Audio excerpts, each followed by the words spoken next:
Hello everyone, कैसे हैं आप सभी लोग। Welcome to Next Toppers Commerce, जहां पे हम देश का भविष्य बनाते हैं। और आज इस बोर्ड एक्सप्रेस सीरीज में हम पढ़ने वाले हैं हमारी क्लास 12th का चैप्टर पार्ट बी का, जिसका नाम है फाइनेंशियल मार्केट। तो इससे पहले हमने पढ़ा था फाइनेंशियल मैनेजमेंट वाला चैप्टर, जिसमें हमने जाना कि कैसे फाइनेंस को मैनेज किया जाता है, एक कंपनी कैसे फाइनेंस को मैनेज करती है।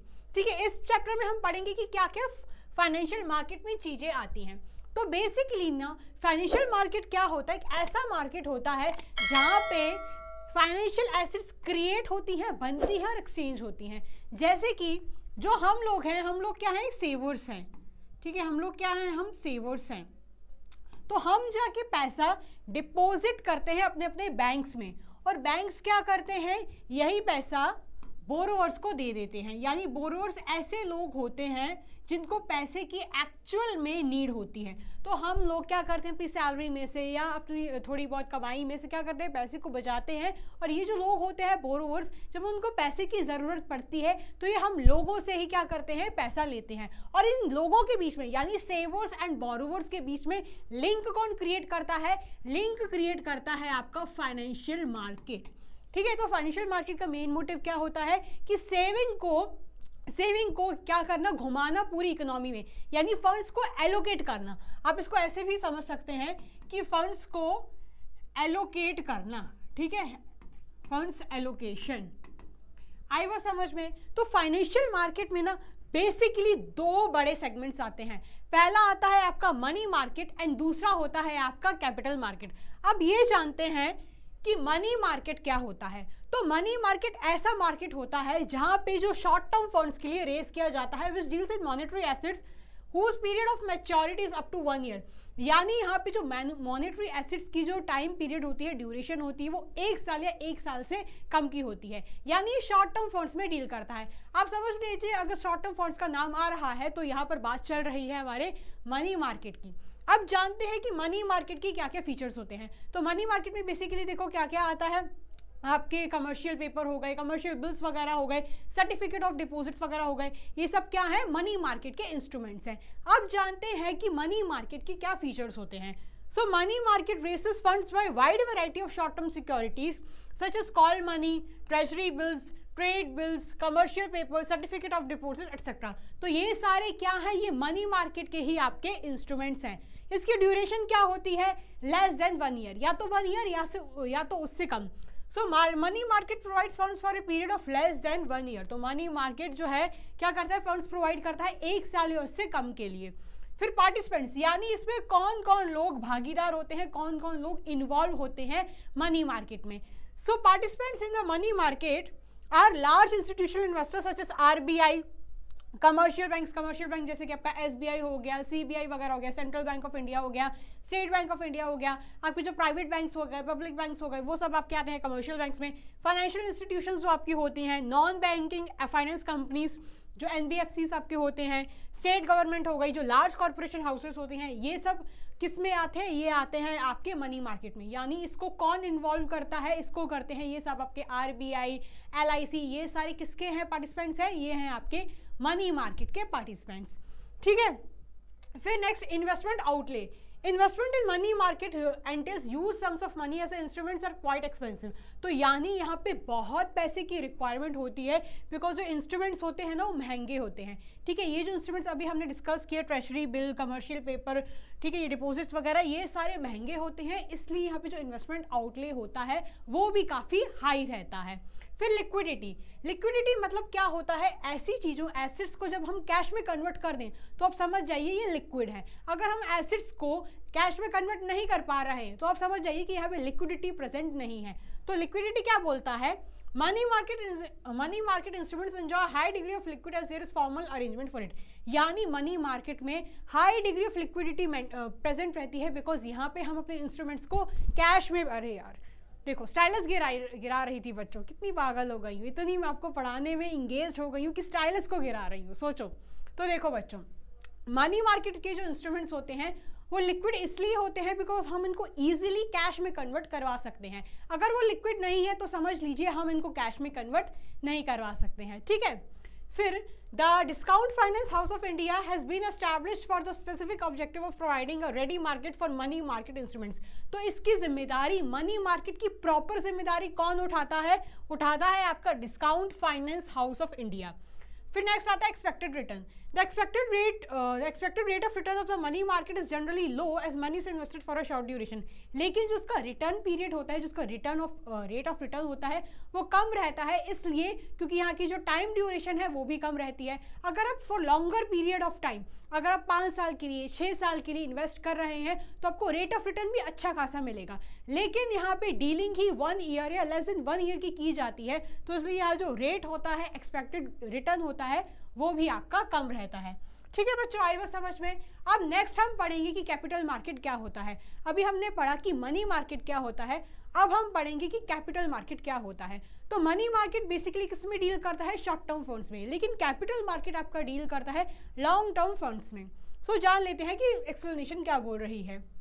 So it refers to whole network of organisation institutions through which medium and long term funds both debt and equity are raised and invested. यहाँ पे डेप्ट भी एंड इक्विटी दोनों को हम रेज कर सकते हैं, और ये medium and long term funds होते हैं। ठीक है, क्योंकि शॉर्ट टर्म फंड्स में हमने क्या पढ़ा था, मनी मार्केट में हमने क्या पढ़ा था, वहाँ इक्विटी एंड डेट नहीं होती। अब क्यों नहीं होती? Because equity and debt longer period के लिए खरीदी जाती है एंड ये लॉन्गर पर्सपेक्टिव में डील करती है, इसलिए equity and debt money market में प्रेजेंट नहीं रहती है, आपकी कैपिटल मार्केट में प्रेजेंट रहती है। अब इसके क्या फीचर्स होते हैं वो जान लेते हैं। Link between savers and investment opportunities. Capital market is a crucial link between saving and investment process. The capital market transfers money from saver to entrepreneurial borrowers. अब क्या होता है, ये जो कंपनीज वगैरह होती हैं, जब इनको पैसों की ज़रूरत पड़ती है तो ये किससे रेस करती हैं? ये आम पब्लिक से ही ये पैसे रेस करती हैं। आम पब्लिक से कैसे रेस करती हैं? शेयर्स वगैरह रेस करती हैं। तो इन शेयर्स को कौन खरीदता है? हम जैसे लोग ही खरीदते हैं। हम लोग क्या कहलाते हैं? सेवर्स कहलाते हैं। हम जो पब्लिक है हम क्या कहला रहे हैं? सेवर्स कहला रहे हैं। और जो कंपनीज हैं उनको पैसे हमसे चाहिए तो वो आपके कहलाते हैं बोरोवर्स। तो ऐसे में एक इन्वेस्टमेंट की लिंक क्रिएट हो जाती है, बिकॉज हम अपना पैसा इन्वेस्ट करते हैं कंपनीज में, हम शेयर्स खरीदते हैं पर्टिकुलर कंपनीज के। ठीक है, फिर है medium and long term funds. Capital market is concerned with medium and long term funds. Funds raised through capital market are used for long-term financial needs such as procuring plant, machinery and land, etc. अब जब companies को कुछ diversify करना पड़ता है या उनको grow करना पड़ता है, जब उनको अपना बिजनेस फैलाना पड़ता है, तब उनको पैसे की ज़रूरत पड़ती है और इसलिए वो कैपिटल मार्केट में आते हैं ताकि उनको पैसा आसानी से ऑब्टेन हो जाए। और वो पैसा किससे लेते हैं, कैसे लेते हैं? हम लोगों से लेते हैं bye issue of shares and debentures. ठीक है, फिर पार्टिसिपेंट्स। अब इसमें कौन पार्टिसिपेट करता है? बोथ इंडिविजुअल इन्वेस्टर्स, यानी जो हम जैसे इन्वेस्टर्स हैं, हम जैसे जो लोग हैं, इन्वेस्टर्स हम कहलाते हैं, शेयर होल्डर्स हम कहलाते हैं, हम जैसे लोग, and institutional investors participate in capital market. अब हम तो इन्वेस्ट करते ही करते हैं, हम तो शेयर्स खरीदते ही खरीदते हैं, लेकिन जो कंपनीज होती हैं वो आपसी में भी डील करती रहती हैं, वो एक दूसरे के खुद के भी शेयर्स खरीदती रहती हैं। So individual investors and institutional investors दोनों ही इसमें पार्टिसिपेट करती हैं। ठीक है, फिर आता है आपका नेक्स्ट इंस्ट्रूमेंट्स। अब इसके क्या क्या इंस्ट्रूमेंट्स होते हैं कैपिटल मार्केट के? So the main instruments of A capital R equity shares, preference shares, bonds and debentures. इसमें इन दोनों में क्या आता है? आपका ओनर्स फंड्स भी आ जाते हैं, ओनर फंड्स के जो सोर्स होते हैं वो भी आ जाते हैं, एंड बोरोड फंड के जो सोर्सेस होते हैं वो भी आ जाते हैं। ठीक है बच्चों, सो इसके मेन इंस्ट्रूमेंट्स क्या होते हैं? आपके equity shares, preference shares, debentures, bonds, ये सब क्या होते हैं? ये इसके मेन इंस्ट्रूमेंट्स होते हैं। फिर safety. Capital market instruments are risky as issuing companies may fail to perform as per projections. अब क्या होता है, इसमें ज़्यादा रिस्क बना रहता है, क्योंकि कभी कभार क्या होता है कि लोग शेयर्स खरीद तो लेते हैं ये एक्सपेक्ट करके, ये उम्मीद लगा कि भैया हमें अच्छा रिटर्न मिलेगा, लेकिन कभी कभार क्या होता है कि जो कंपनीज की हालत ख़राब होने लगती है और वो उन्होंने जो शेयर होल्डर्स होते हैं उन्होंने जितना सोचा होता है कि जितना हमें डिविडेंड मिलेगा या जितना इंटरेस्ट हमें मिलेगा उतना उनको नहीं मिलता, तो उसमें ज़्यादा रिस्क इन्वॉल्व रहता है। फिर expected return. Instruments give higher yields in the form of dividends or interest as well as capital gains on equity shares. अब क्या होता है, अब डिपेंड करता है कि कंपनी कितना प्रॉफिट कमा रही है।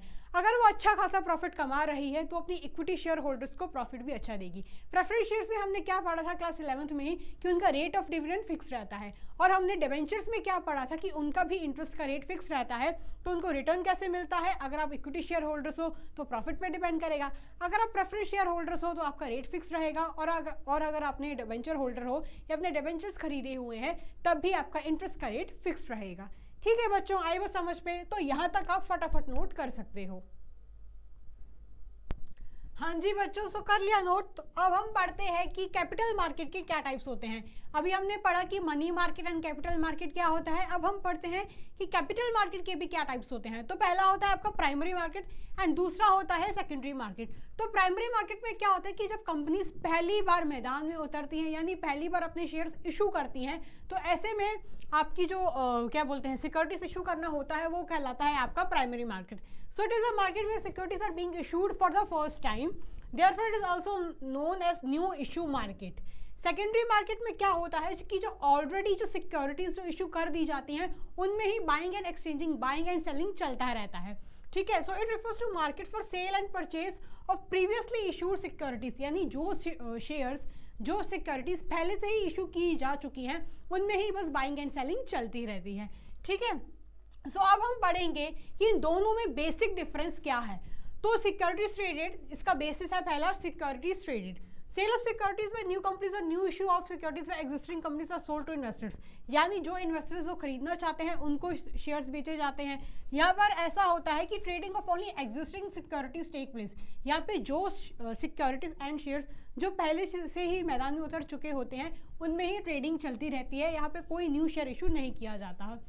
फिर only buying of securities takes place in the primary market. यहाँ पे क्या होता है प्राइमरी मार्केट में कि इन्वेस्टर्स बस खरीदते हैं कंपनी से शेयर्स, बिकॉज अब कंपनी वाले पहली बार अपने शेयर्स इशू कर रहे हैं तो क्या करेंगे इन्वेस्टर्स की वो पहली बार खरीदेंगे। लेकिन वही सेकेंडरी मार्केट में क्या होता है कि अब ऑलरेडी इतने सारे शेयर्स एंड सिक्योरिटीज मार्केट में आ चुके होते हैं तो लोग इसे खरीदते बेचते रहते हैं। ठीक है, फिर securities are issued by the company directly और थ्रू एन इंटरमीडियरी। क्या होता है कि जो सिक्योरिटीज होती है ना वो तो कंपनी खुद बेच सकती है, या तो इंटरमीडियरी या कोई ब्रोकर हायर कर देते हैं ताकि वो उनकी कंपनी के बिहाफ पे शेयर्स बेचे। फिर ownership of securities is exchange between investors, company is not involve at all. यहाँ पर अब कंपनी का रोल खत्म हो जाता है, बिकॉज कंपनी ने पहले से इशू कर दी है अपनी सिक्योरिटीज, अब लोग क्या करते हैं आपस में ही खरीदते बेचते रहते हैं, तो यहाँ पर कंपनी का रोल पहले ही निपट जाता है। फिर the flow of funds is from savers to investors, that is primary market directly promotes capital formation. तो इसमें क्या होता है कि जो फ्लो ऑफ फंड्स रहता है वो सेवर से इन्वेस्टर में जाता है। वही सेकेंडरी मार्केट में क्या होता है कि सिक्योरिटीज की लिक्विडिटी एनहांस होती है, आप इसको खरीद के बेच भी सकते हैं और पैसा भी कमा सकते हैं। ठीक है, फिर इसमें क्या होता है प्राइमरी मार्केट में prices of securities are determined by the management of the company. जब पहली बार कंपनी अपनी सिक्योरिटीज इशू करती है तो खुद ही डिसाइड करती है, जो कंपनी का मैनेजमेंट होता है, बोर्ड ऑफ डायरेक्टर्स होते हैं, वही डिटरमाइन करते हैं कि क्या प्राइस रहेगा। वही prices are determined by demand and supply of the securities. पर यहाँ पर क्या होता है कि जो ऑलरेडी इशूड सिक्योरिटीज होती है ना उनका प्राइस कौन डिटरमाइन करता है कि देश की हमारी जो इकोनॉमी है उसमें क्या डिमांड चल रही है, क्या सप्लाई चल रही है। ठीक है, फिर there is no fixed geographical location, इसकी कोई फिक्स जियोग्राफिकल लोकेशन नहीं होती, आप कहीं भी बेच सकते हैं। यहाँ पर जो स्टॉक एक्सचेंज में डीलिंग्स वगैरह की जाती है वो एक स्पेसिफाइड प्लेस पर होती है। ठीक है बच्चों, तो ये था डिफरेंस। अब हम पढ़ते हैं कि स्टॉक एक्सचेंज क्या होता है। So according to SCRA, that is securities contract regulation act 1956, इसको हम सिक्रा भी बोलते हैं। Stock exchange means any body of individuals whether incorporated or not. तो स्टॉक एक्सचेंज मतलब क्या होता है, कोई भी इंडिविजुअल्स, बॉडी ऑफ इंडिविजुअल्स होती हैं, यानी लोगों का एक संगठन होता है जो भले ही इनकॉर्पोरेटेड हो या नहीं हो, constituted for the purpose of consisting, regulating or controlling the business of buying and selling, means any body of individuals whether or dealing in securities। यानी इनका मेन मकसद ही ये रहता है कि ये जो क्या करते हैं कि जो buying and selling of the securities रहती है, सिक्योरिटीज को खरीदने बेचने में मदद करवाती हैं। ठीक है, तो एक बॉडी ऑफ इंडिविजुअल्स रहती है जिनका मेन काम ही रहता है कि जो सिक्योरिटीज की डीलिंग करवा पाए। आई बात समझ में? तो ये था हमारा स्टॉक एक्सचेंज। अब पढ़ते हैं कि स्टॉक एक्सचेंज के फंक्शंस क्या होते हैं। तो पहला फंक्शन होता है provides liquidity and marketability of existing securities, यानी जो securities already previously issued securities होती हैं, जो ऑलरेडी इशू कर दी जा चुकी हैं, उनको लिक्विडिटी प्रोवाइड करना, यानी उनकी लिक्विडिटी हाई हो, कैश में कन्वर्ट हो पाए। प्राइसिंग ऑफ सिक्योरिटीज, जो सिक्योरिटीज की क्या प्राइसिंग रहेगी, थोड़ी स्टेबल होनी चाहिए, ऐसा नहीं है कि एकदम से बढ़ रही है, एकदम से गिर रही है। फिर कॉन्ट्रीब्यूट्स टू इकोनॉमिक ग्रोथ, अब जितने ज़्यादा शेयर्स वगैरह इशू किए जाएंगे, कंपनीज को जितने ज़्यादा पैसे मिलेंगे उतना ही उनका भी विकास होगा और हमारे साथ साथ में देश का भी विकास होगा। ठीक है। फिर spreading of equity cult, equity cult यानी क्या होता है कि जो इन्वेस्टर्स होते हैं ना, वो डिटरमाइन करते हैं बिहेवियर कि अगर एक कोई कंपनी का शेयर प्राइस अच्छा चल रहा है और ऐसा रूमर फैल गया, ऐसा कोई सच में हो गया कि सबको पता चल गया कि इस कंपनी की जो इशू है, इसके ये बहुत अच्छा रेट हमें देगा, बहुत अच्छा डिविडेंड देगा, तो इसमें क्या होता है कि इक्विटी कल्ट फैल जाती है। यानी जो एक कर रहा है, जो चला आ रहा है, वैसे ही बाकी के लोग भी करने लगते हैं, वैसे ही बाकी के इन्वेस्टर्स भी करने लगते हैं। फिर provide scope for speculation, speculation क्या होता है कि आप जिस दिन खरीद रहे हो उसी दिन आप बेच भी सकते हो, तो उसका स्कोप भी मिलता है। आप जिस दिन खरीद रहे हो, आपने सुबह खरीदा, ठीक है, आपने शाम को जाके बेच दिया। फिर सेफ्टी ऑफ ट्रांजैक्शंस, आपके जो ट्रांजैक्शंस रहते हैं वो सेफ रहते हैं, सिक्योर रहते हैं, किसी और को नहीं पता चलता। आप जहाँ पर रजिस्टर करते हो, आप किसी और को जाके बेचते हो, तो बस उन्हीं को पता चलता है। ठीक है बच्चों, तो ये है स्टॉक एक्सचेंज के फंक्शंस। अब हम पढ़ेंगे कि ट्रेडिंग की क्या प्रोसीजर रहती है, यानी ट्रेडिंग कैसे की जाती है। जो buying and selling of securities जो होता है, आपने सुना होगा कि मैंने तो, कोई बोलते हैं कि मैंने तो इस कंपनी के इतने रुपए के शेयर्स वगैरह खरीदे, तो ये सब क्या है, ट्रेडिंग प्रोसीजर ही है। तो सबसे पहले क्या किया जाता है, ब्रोकर को सिलेक्ट किया जाता है। ब्रोकर कौन होता है, ब्रोकर ऐसा इंटरमीडिएटरी होता है जो कंपनी के शेयर्स बेचता है। ठीक है, कंपनी के बिहाफ पे कंपनी के शेयर्स बेचता है, तो पहले हमें उसको सेलेक्ट करना पड़ता है। ठीक है, फिर ओपनिंग डीमैट अकाउंट, अब जो ब्रोकर होता है वो सब उसके पास वो क्या क्या इकट्ठा करता है, आपका पैन नंबर हो गया वगैरह, ये जो बेसिक डिटेल्स होती हैं, बैंक अकाउंट वगैरह नंबर, ये सब आपके पास होने चाहिए। फिर opening demat account with depository, फिर आपको डीमैट अकाउंट खुलवाना पड़ता है डिपॉजिटरी के साथ। आप जिस भी डिपॉजिटरी के साथ खुलवा रहे हैं, आपको डीमैट अकाउंट सबसे पहले खुलवाना पड़ता है, तभी जाके आप ट्रेडिंग कर सकते हैं, वरना आप नहीं कर सकते। फिर प्लेसिंग द ऑर्डर, फिर आप क्या करते हो, जब आपको कोई सिक्योरिटी पसंद आई, आपको लगा कि हाँ भैया सही प्राइस है, तो आप खरीदते हो, प्लेस करते हो, ऑर्डर प्लेस करते हो। फिर ऑर्डर एग्जीक्यूट होता है, यानी ये ब्रोकर के टर्मिनल पर पहुंचता है, ब्रोकर को खबर मिलती है कि हाँ भैया सामने वाली पार्टी को इंटरेस्ट आ रहा है, वो खरीदना चाहता है। फिर ऑर्डर आपका एग्जीक्यूट होता है, फिर सेटलमेंट हो जाता है, यानी T+2 डे में भी सेटलमेंट होता है। जो ऑर्डर आपका होता है, कंप्लीट ऑर्डर होता है, वो सेटल हो जाता है। ठीक है, आपको पेमेंट मिल जाती है। फिर उसके बाद अब हम पढ़ेंगे कि सेबी क्या होता है, securities and exchange board of India. तो ये क्या होता है, हम वो पढ़ लेते हैं। तो SEBI was established by Indian government in 1988 under the administrative control of the finance ministry, यानी फाइनेंस मिनिस्ट्री के अंडर सेबी सेटअप हुआ था 1988 में। Later it became a statutory body having perpetual succession and a common seal under the Securities Exchange board of India 1992। फिर बाद में क्या हुआ है, ये एक स्टैट्यूटरी बॉडी बन गई, यानी इसमें क्या हुई, अपने डिसीजंस वगैरह खुद लेने लगी, इसमें सरकार का कोई इंटरफेरेंस नहीं था, इसका अपना परपेचुअल सक्सेशन था, इसको कोई मतलब नहीं था कि सरकार क्या बोल रही है, ये खुद अपनी अलग स्टैट्यूटरी बॉडी बन चुकी थी। ठीक है, फिर जानते हैं कि क्या रीजंस थे सेबी सेटअप करने के। अब हमारे देश में ट्रेडिंग वगैरह तो चल ही रही थी, लेकिन सरकार ने क्यों सेबी को सेट किया वो जानते हैं। तो सबसे पहले प्राइवेट प्लेसमेंट्स, यानी अगर किसी कंपनी को प्राइवेट प्लेसमेंट, अगर खुद ही अपने शेयर लेके आने हैं, प्राइवेट प्लेसमेंट पे डील करना है, तो उसके जरिए किया जा सकता है। रेगिंग ऑफ प्राइसेस, कभी कभार क्या होता है कि जो मैनिपुलेशंस के कारण प्राइसेस बहुत जल्दी गिर जाते हैं और बहुत जल्दी बढ़ भी जाते हैं, कुछ ना कुछ ऐसी या तो रूमर्स फैल जाती हैं, हमें सुना होगा ना कि जैसे कभी कभार खबर फैल जाती है कि मुकेश अंबानी की तबीयत बिगड़ गई, तो ऐसे में क्या होता है, रिलायंस कंपनी की शेयर्स एकदम से गिर जाते हैं, तो वो सब चीज़ें ना हो, इसलिए unofficial premium on new shares, कभी कभार क्या होता है कि जो न्यू शेयर्स होते हैं उस पर बहुत सारी जो कंपनी वाले होते हैं ना, बहुत हाई प्राइस चार्ज करते हैं, तो वो सब ना हो।